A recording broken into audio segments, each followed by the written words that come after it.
Palangos Pakelių gyventojai savo teisės gynė nelegaliai. Rengėjai neturėjo leidimo automobilių piketo akcijai.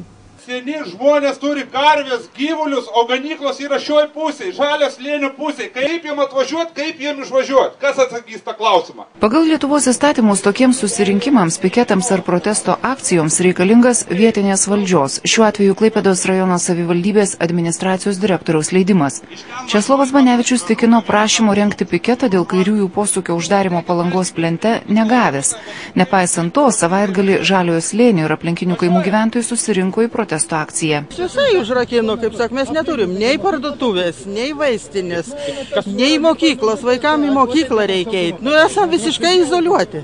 Vienas pirmųjų šiame kvartale įsikūrė žinomas krepšininkas Eurelijus Žukauskas. Sportininkas teigia, jog po plento rekonstrukcijos užtvėrus kairinį įvažiavimą į Žaliąjį slėnį reikia sukti 8 km apylanką, kad pakliūtum namo. Gailėtis, kad gyvenu čia nesigailiu, bet norim būti išgirsti ir kad tokių problemų nebūtų, nes kelias dabar ne žmonėm tarnauja, o žmonės keliui dabar turi tarnauti. Daugiau nei 100 automobilių savaitgalį protestuodami dėl įvažiavimo panaikinimo Palangos plente suko ratus tarp viadukų. Mes galvojam į Briuselį važiuoti. Bandysim tenais. O ką? O kas mums belieka daryti? Mes buvome į ministeriją nuvažiavę, ministro padėjėjas.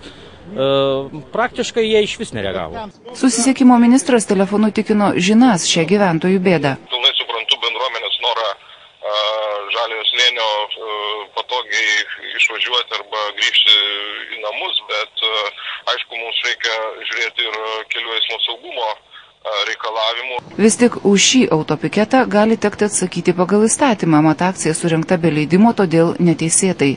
Klaipėdos rajono policijos pareigūnai šiuo metu aiškinasi, ką išginusiųjų savo teisės teks nubausti.